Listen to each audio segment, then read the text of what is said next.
today for a very important bifurcated bill signing and news conference.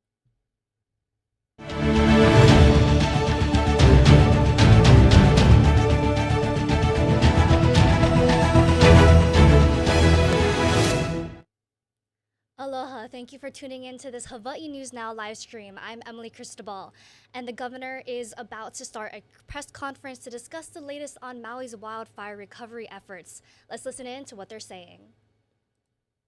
Natural disaster risks for the state of Hawaii. Without further ado, it is my privilege to introduce Governor Josh Green.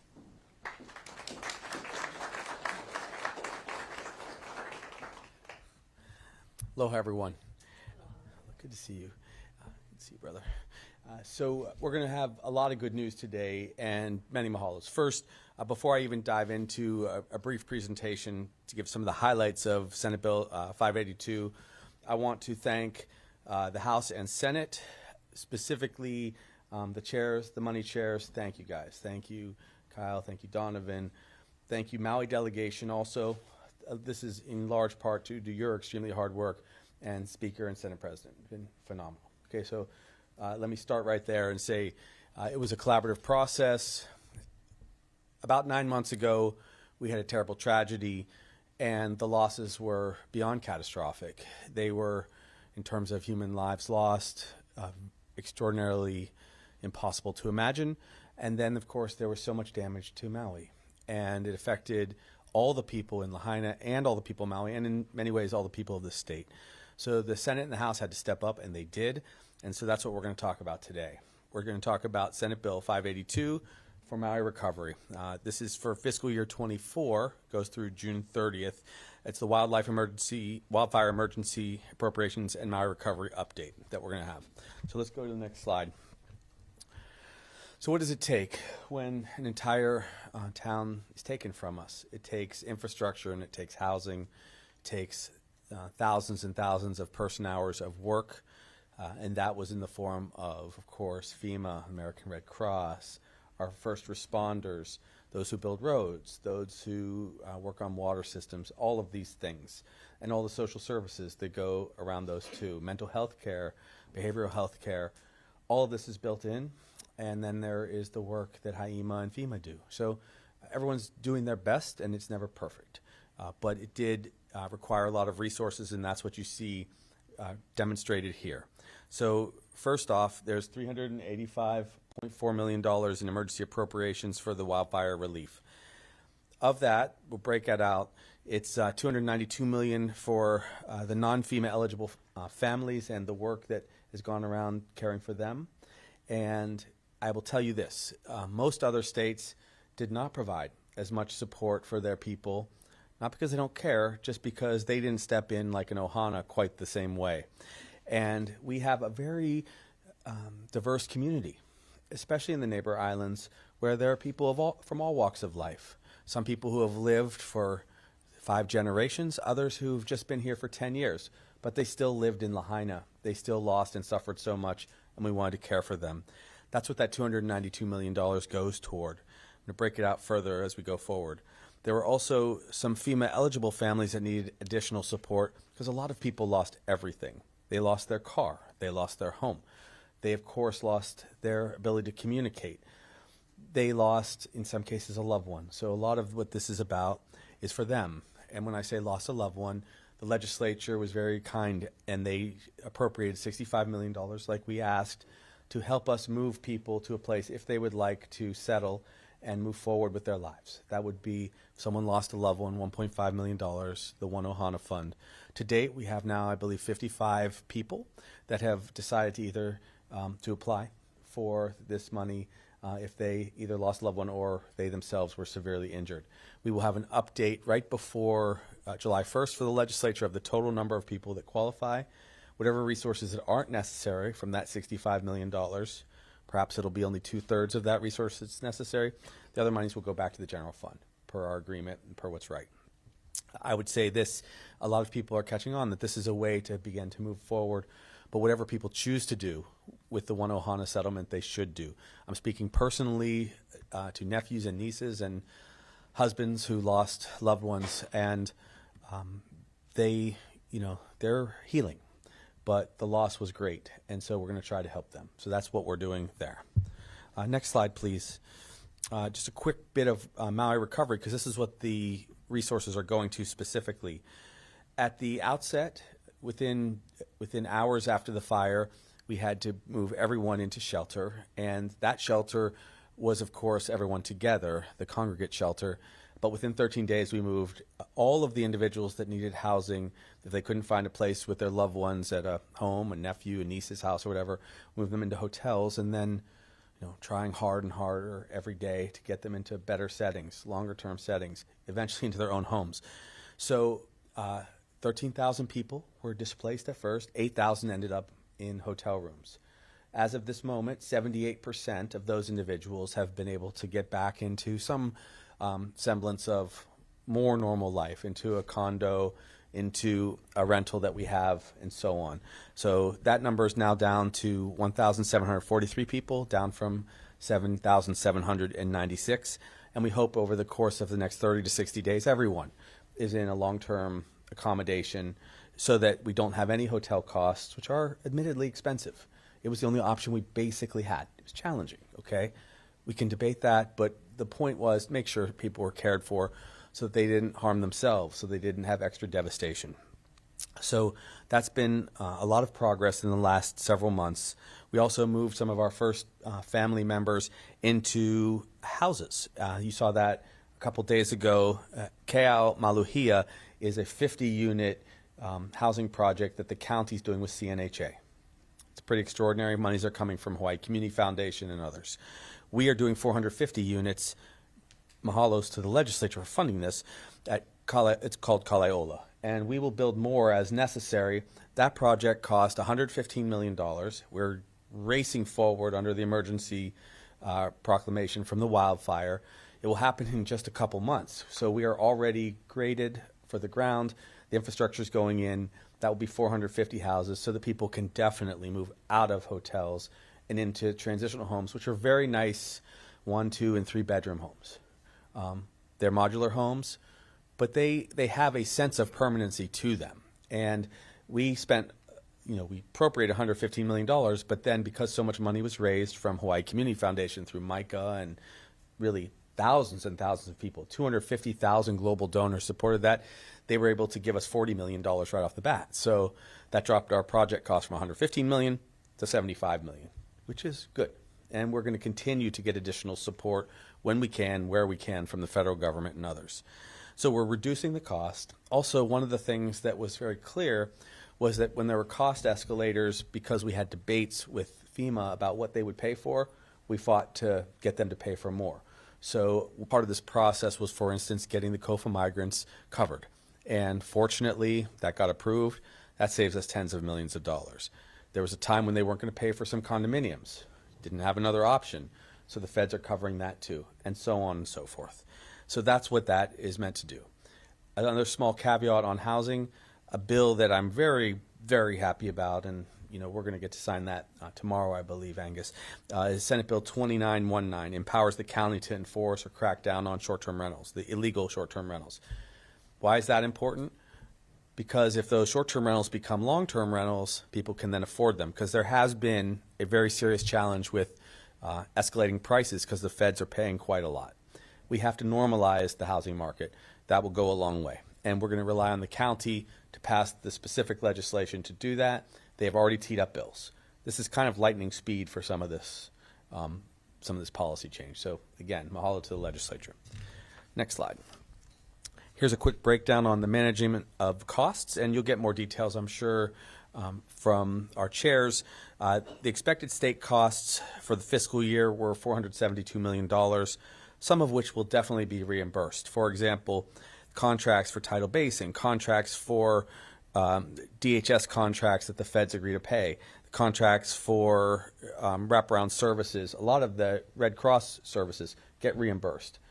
Not for people that were in the immediate moment ineligible, though. For the eligible costs, if someone was fully a citizen in the district, they will cover the cost for a long time. So we will get some of this money back. We peg it at least, the minimum will be $66 million.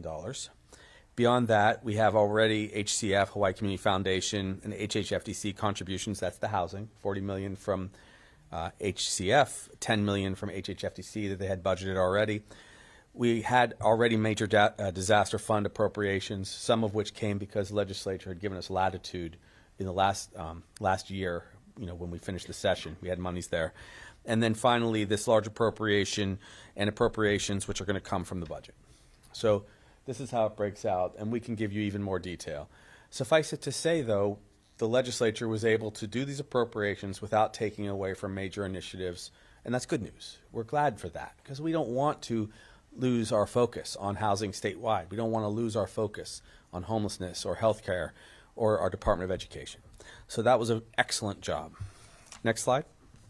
A couple long-term recovery benefits from this bill. I mentioned earlier already that we have families moving into Keao Maluhia, but also we've done other things. We've got sensors that are going in. Many of these have been donated. Those sensors will give us added alerts for future potential fires. The offices of resiliency put in other things. There are weather monitors that we can put strategically across West Maui and all across our state. They're very inexpensive, and they can help us predict when we have red flag warnings what we really need to do.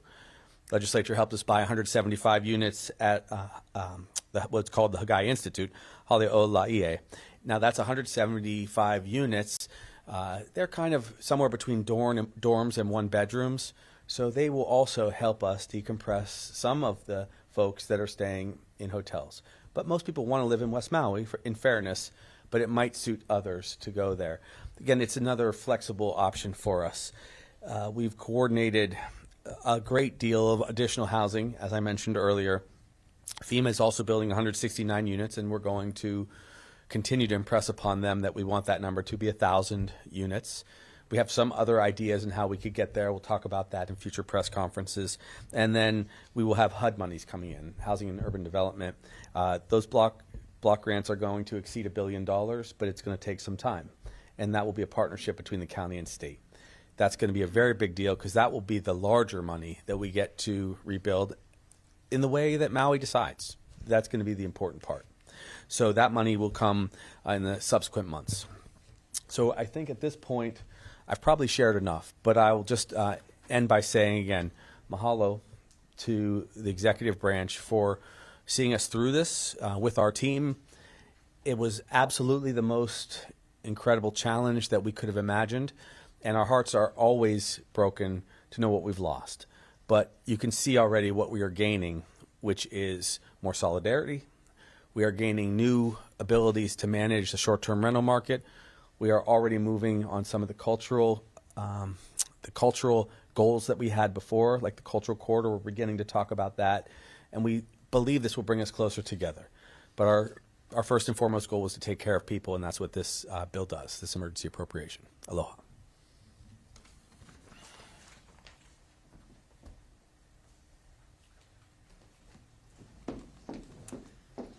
Mahalo, Governor Green. Now, please welcome Senator Donovan De La Cruz.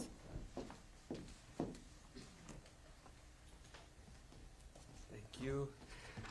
I'm just going to be really brief. I want to thank the governor for being expeditious in signing the bill. This bill is going to make a huge impact for the lives of Lahaina residents and Maui residents. But I really want to thank the members, the Maui delegation. They worked really hard. Members of the legislature put a lot of time and effort in understanding every detail that the governor already mentioned. I mean, they went through different aspects of housing, of culture, of environmental protections to make sure that we could get the bill right, and that to make sure that it could really make an impact. But I really want to thank the finance chair, because working with the finance chair, we were able to put together a solid financial plan, which allowed us to pass this bill with the monies that we could make sure it was going to be able to make a difference. Without his effort and his team and the Ways and Means staff, I don't think we could put together a solid financial plan that really allowed this so that this bill could be signed today. So kudos to finance and members of the legislature. Thank you.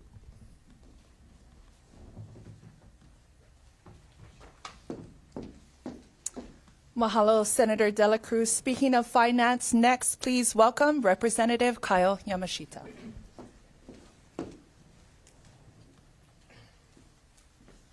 everyone. I think Governor said most of what I wanted to bring up, and I also want to thank WAM Chair and the Maui delegation for their input throughout this whole process. This has been as somebody from Maui, this has been very devastating to all of us, but at the same time, it was heartwarming to see that the legislature, the leadership, and everybody not from Maui was willing to allow this to be a priority. And I want to thank the legislature and the governor, of course, and everybody that kind of put everything together. On behalf of myself, my colleagues from Maui, thank you so much, and we'll be open for questions later. Thank you.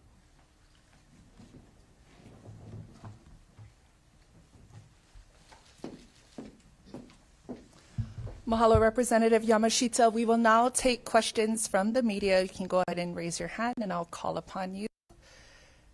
Daryl Huff, Hawaii. He's looking around. Daryl Huff, Hawaii News Now. Can someone explain, and this might be for the lawmakers, I'm not sure who would be appropriate, but the mayor of Maui requested $125 million, I believe, some bonds, some cash. Repeated his request later in the session, but basically didn't get anything significant. And I'm wondering why that was, why you folks think that Maui can afford to take that kind of a financial hit.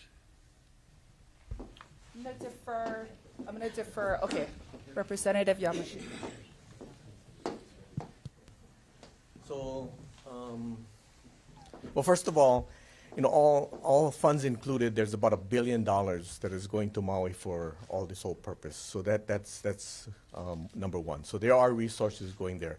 Maui County had very specific things that they wanted. I think we identified what we thought we could do immediately to help them. A lot of that was infrastructure and different things that I think we thought that were FEMA reimbursable that we could do immediately. Now, and this is just my analysis of the current situation. I believe that Maui County has resources to be able to take care of what they need right now. I've said this to them, and I've said it to some of my colleagues. My concern is that usually property tax lags when there is a disaster because it's based upon 2 years ago when revenues or the economy was doing well, so revenues are high. So my thing has been that I think they will need more help from us in the out years. And so I would rather them work within their means currently and we help them when they need it. And I think that it's going to get tighter for them in the future. And that's just my take. Yeah, a couple things. Thank you, Chair. So there are a couple of things. Remember, in about 2 days, we'll start describing the full budget for the next fiscal year as well. And there's, as Chair was just saying, we're approaching $1 billion in appropriations. So there's that. Also, a lot of the projects, for instance, the housing project, the large housing project, we're going to bear the cost of just because it worked better. This was a piece of state land. We have a lot of extra staff to work there and so on. But we work hand in hand. So at the end of the day, the state and our taxpayers are, leaning in because we care about people and we're going to help everyone. But we will have, of course, always a partnership in 3 parts. It'll be federal government, state government, and the county. And truth be told, we couldn't have done much of what we have to do without the support of FEMA and their dollars because they came in pretty quickly. But this is a very large appropriation, and I will reiterate what I said before. One of the things we made sure we did was we told people from around the planet, keep coming to Hawaii in general, because this is part of a crisis, but we also welcome you to help us heal and recover. And so we have not seen a significant dip in our economic capacity. So that's been good. Of course, West Maui was devastated, and we're all going to help one another. There's also going to be a very big economic boom. I was talking with the speaker sometime either this morning or yesterday when the construction begins. There's going to be well over $1 billion of construction, which is going to be jobs for everyone there, plus some. In fact, we're going to have to really work hard to find enough people to help us rebuild. And that's going to be important. That's going to drive a lot of the recovery also. But we'll talk about the broader budget, I think, in subsequent talk stories or in subsequent briefings. Mahalo. We'll go here. Can you remind me name and news outlet? Ashley, Hawaii Public Radio. Can you talk about, regarding FEMA reimbursement, what are some of the outstanding negotiations going on between eligible and ineligible costs? That's a great question. So the question was, what's reimbursable and what's not from FEMA? At one point, we were told that as many as 850 individuals were not going to be at all reimbursable that were still in the hotels. That number dropped subsequently to about 500 and then 330, and we now believe it's just 145 individuals, mostly because people have been getting approved and there was that large change with people from the Compact Free Association states. We also are pushing very hard to demonstrate who was or wasn't able to get back to their home, and that was a lot of people, even if it wasn't full loss of their home. Some roads were closed.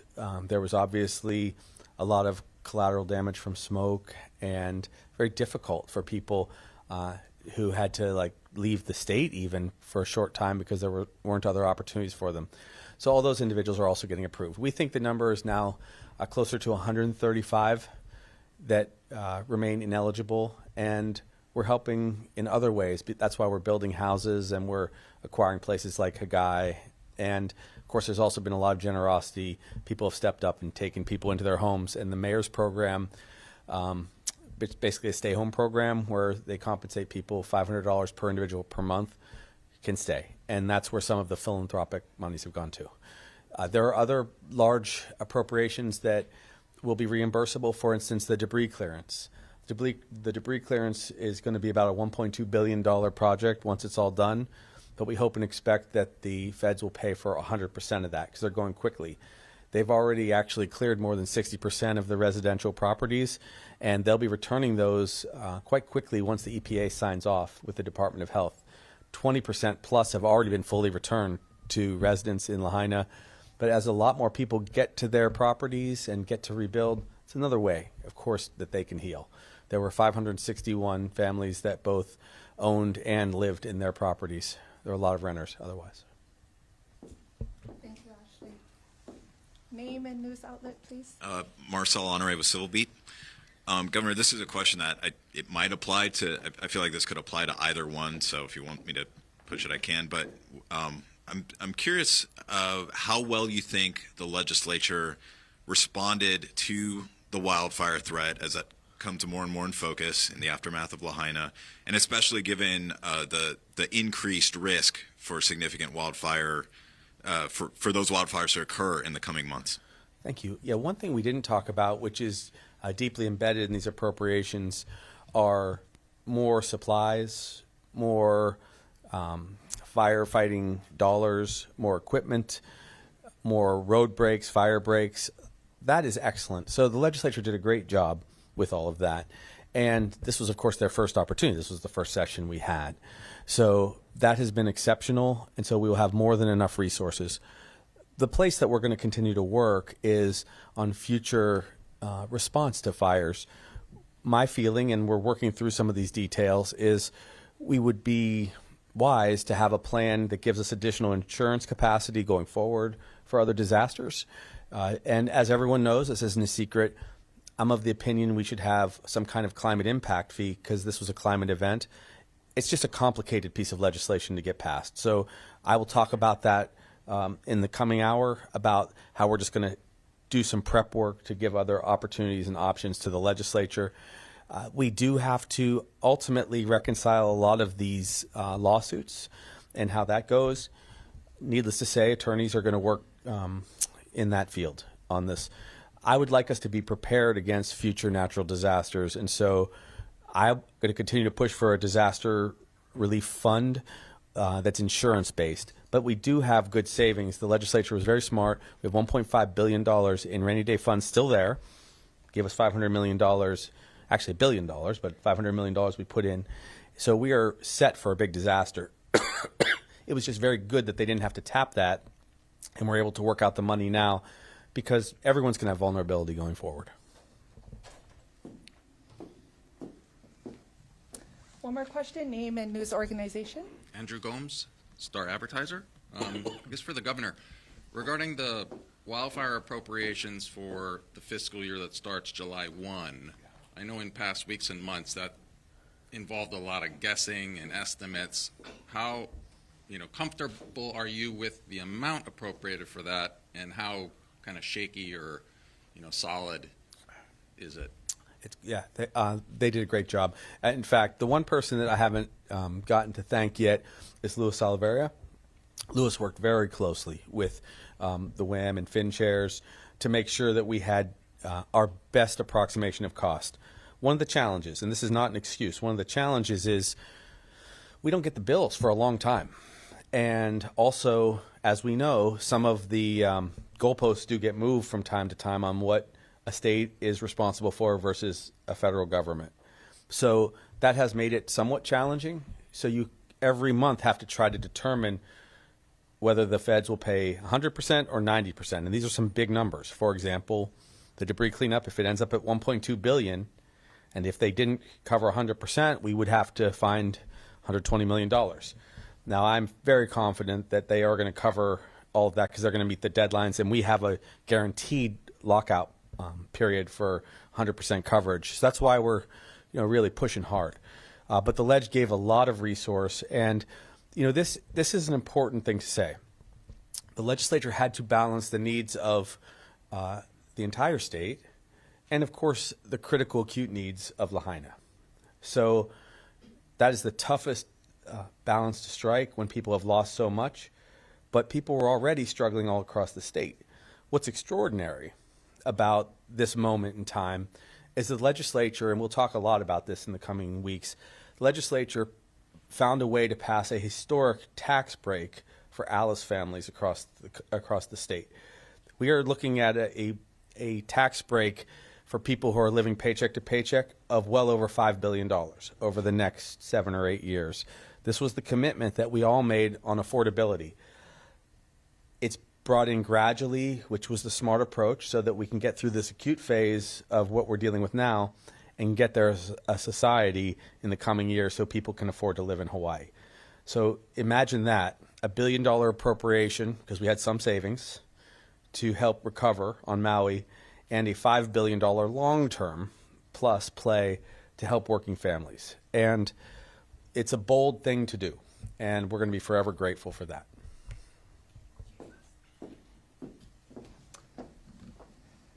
So mahalo. At this time, I'd like to ask the governor to remain, and our speakers and key stakeholders, if you would like to join us on stage, I guess I can call this. We're going to gather for the bill signing.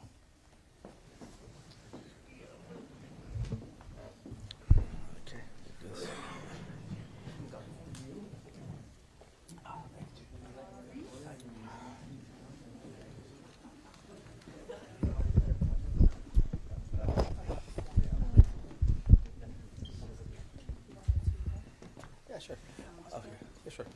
Okay. So, somewhat obvious, but I'll just read part here. In accordance with Section 9 of Article 7 of the Constitution of the State of Hawaii and Sections 3791 and 3793 Hawaii Revised Statutes, the legislature has determined that the general fund expenditure ceiling for fiscal year has already been exceeded by $1.033 billion, or 10%. And so they raised the ceiling and then offered us this extraordinarily important emergency appropriation of well over $300 million so that we can handle the recovery. So thank you, guys.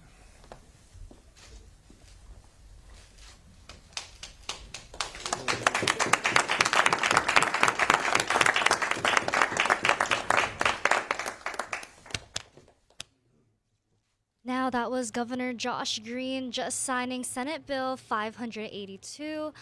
This is a measure that will provide critical funding for Maui wildfire recovery. I just wanted to give you a quick recap of what happened in this press conference, as they are now taking photos with the measure that has just been signed into law. Now, this is really crucial, as we are approaching 9 months since this devastating disaster on Maui, and this funding, as the governor outlined in this press conference, will go toward making sure that people are able to have housing on Maui if they decide to stay there, and just critical efforts to make sure that they have the funding for this to continue to help the people on Maui. And I just want to play some B-roll as we give this recap, just so that we have that on here. So a little bit about what happened in this press conference is that the governor basically gave an update of the latest efforts of what's been going on for this Maui wildfire disaster, and signing this big bill of Senate Bill 582 into law, which is providing this critical funding for recovery efforts. You know, Green also announced details of a new advisory committee on disaster risks in Hawaii, which he really emphasized is important to making sure that any disaster that comes to Hawaii, that we are prepared and have the response, have the funding, and all of that to make sure that we will be able to deal with that if it were ever to occur. These developments all come as the state prepares to mark 9 months since the wildfire disaster, which destroyed the historic Lahaina town and claimed the lives of 101 people and displaced thousands of families on West Maui. Many have been moved into homes, but hundreds still remain in hotels, and that is one of the biggest things that this bill hopes to accomplish, is to provide that housing.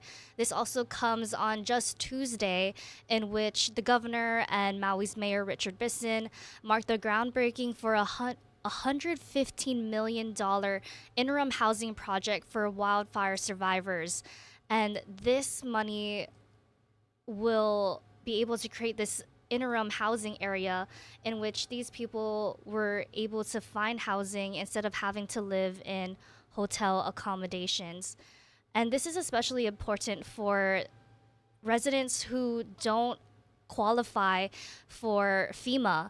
So a lot of the money that is from that $385 million in this bill, a huge portion will be going to help people who are not eligible for FEMA resources, which is really crucial as Hawaii has a huge diverse community, and especially the people that were living in this area. We will definitely be having more on this in our evening editions of Hawaii News Now. You can catch that at 4, starting at 4 p.m. and throughout our evening newscasts. Thank you so much for tuning in to this live stream for Hawaii News Now, and mahalo for watching.